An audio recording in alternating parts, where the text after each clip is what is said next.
Welcome to the Jerusalem Connection Red Alert Report for Wednesday, October 15. I'm Amy Zawi. By now, I'm sure you're aware and rejoicing over the return of the 20 living hostages held captive in Gaza, each returning to the warm embrace of family, nation, and world. We also pray for those collecting the remains of their loved ones lost in Gaza so that they may be laid to rest in a proper burial and that healing and closure can begin. On October 4th, 2025, I participated in the Israeli American Council DC chapter and Jewish Community Center of Greater Washington's October 7th commemoration event that honored the victims, survivors, and families affected by the October 7th, 2023 terror attack. During that event, we were all hopeful that the budding deal for peace and the return of the hostages would come to fruition. Indeed, we've seen that reality as of October 13. Please join me for the next 10 minutes and hear my interview with Daniel Nutra, brother of Omer Nutra. Omer was a lone soldier serving in the IDF on the Gaza border as a tank commander on October 7th. Join us now as Daniel tells the community about his big brother, Omer. Thank you all for being here this evening. Thank you for inviting me to join you. My name is Amy Zawi. I'm not Jewish. I'm not Israeli, but I am a community member. I met Tamar Pinto just a day or two after October 7th. I don't remember exactly how we connected, but we have formed a deep and lasting friendship. I've had the privilege to engage and participate with IAC events, seminars, workshops, even the summit. I'm just privileged to get to know you all, learn your stories, just offer my support and friendship. I was also born and raised on Long Island, so I followed a particular story post-October 7th very closely. And with us here this evening is Daniel Nutra, Omer Nutra's younger brother. Omer was in Israel as an IDF soldier tank commander on October 7th. He was attacked and abducted into Gaza. It was first thought that he was taken alive. Many months later, it was confirmed that he was indeed killed. But as of today, he still remains in captivity in Gaza. Daniel, thank you so much for being here with us. I felt a kindred spirit to your family and your story as it felt close to home for me. Tell us about your brother, your older brother, Omer. Hello, everyone. It's very hard to distill a whole human being into just a few sentences, but we've had to do it many, many times over the past 2 years. Omer is someone with two sides in every aspect of his life. As you said, both he and I were born and raised in Long Island, New York. Raised to Israeli parents who moved here about 25 years ago.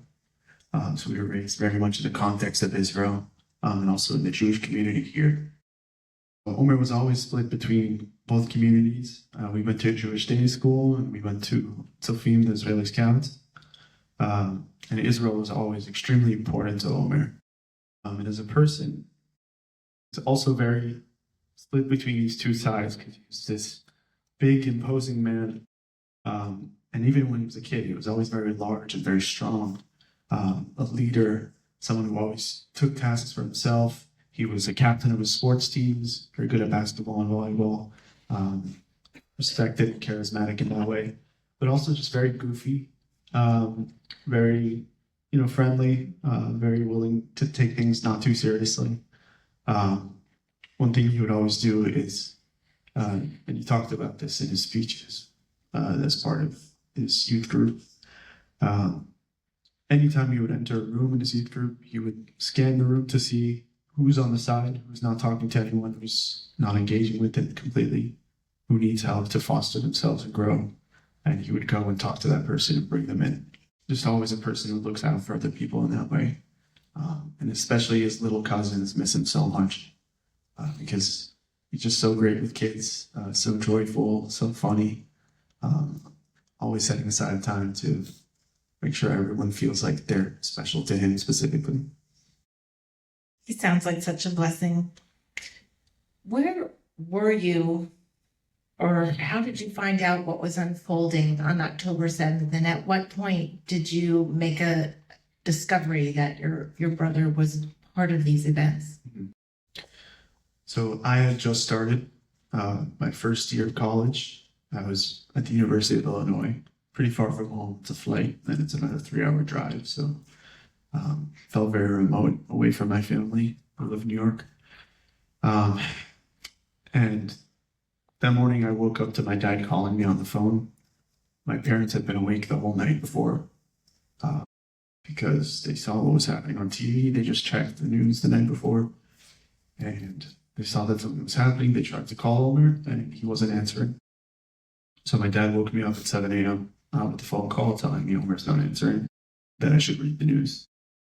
And I spent that whole day in my dorm room, just reading the news, trying to figure out what was going on, texting Omer over and over again, trying to reach him with no response.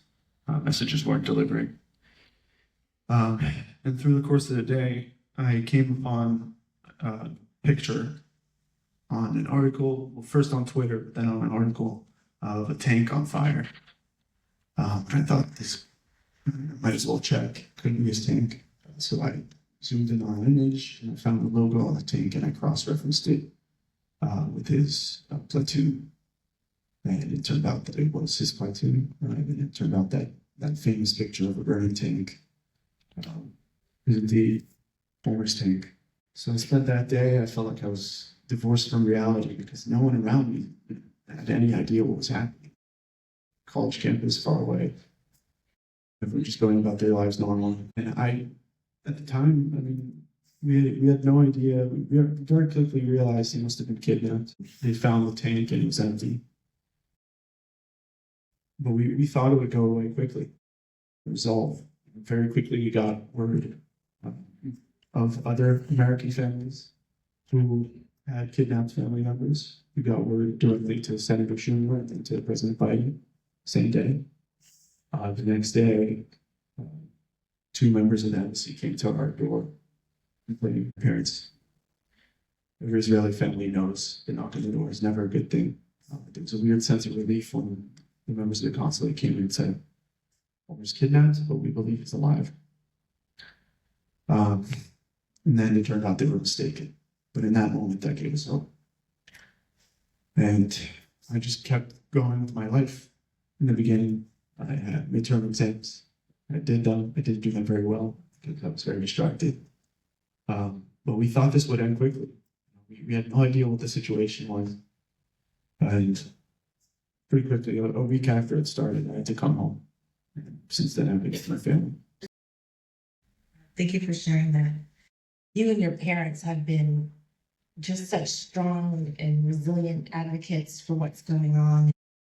You're traveling and meeting officials and meeting with groups like this to share that story. What motivates you? And if you can speak for your parents, what drives you to keep doing this day after day now that we're 700 and change days in, waiting for their return? Well, other than the apparent moral motivations we all feel towards restoring these people's lives, personally for us, there's a deeper drive from the fact that Omer didn't need to do this. He chose to go to Israel. He started there in a gap year. In Michigan, just fell in love with the country. He made so many friends, and he felt this strong sense. He was originally going to study here. He felt this strong sense that he couldn't just leave it behind, and there were lives that needed to be protected. So he volunteered. He was a lone soldier. And he gave his life for Israel. Israel needs to do everything to make sure that decision and that sacrifice is respected. And we need to do everything to make ourselves worthy of that sacrifice. And it extends beyond that. I mean, Omer has become a symbol, especially for the American community, but around the world, for the hostages, for this volunteer spirit, this leadership. And we saw when we had the Shiva, 422 days in, when we were informed that Omer had died on October 7th, we held the Shiva. Thousands of people came from around the world and around the US, lined up in droves, waited for hours every day just to come and say condolences. And what we heard from people was that it wasn't just about us, and it wasn't even just about Omer. It became something larger than life, sort of a symbol of what the Jewish people, of the spirit of community, of coming together, of bringing together the Israeli Jewish community and the American Jewish community. And Omer represented that for so many people, and he represented the hostages. So that's a duty that's been placed on my family by all these people that look to us and to our mission and follow that example. And for that reason, we need to keep fighting. It is inspiring. Until the hostages are all home, all 48, no one can truly heal, not the victims, not the survivors, not the families. Why is it so important for us to see all this with a collective responsibility instead of just a set of individual personal tragedies or stories? I mean, this tragedy of October 7th, it's something that the entire country has felt. Everyone knows someone that was involved with it. And the fact is, it didn't just happen. It's not something that we could just say, okay, it happened, we can deal with it on our own, we can move on. It's happening every day. October 7th started and it's still going. And as long as it's still happening, it's our responsibility, all of us, to make sure that it ends. Until all of them are back, it won't end. We held a memorial service for Omer when we found that he had died. Every event that we do since then is another memorial service. It's another funeral, but it's not the final funeral. That's true for all of the families of the hostages that have been deceased as well. There's a big importance on bringing back the people who are alive. We can't forget about the people who have died, because we'll keep holding these funerals, but we haven't had the final one to seal it and to have some kind of closure. And that represents a bigger fracture in Israeli society and the Jewish community as a whole. There's this open wound.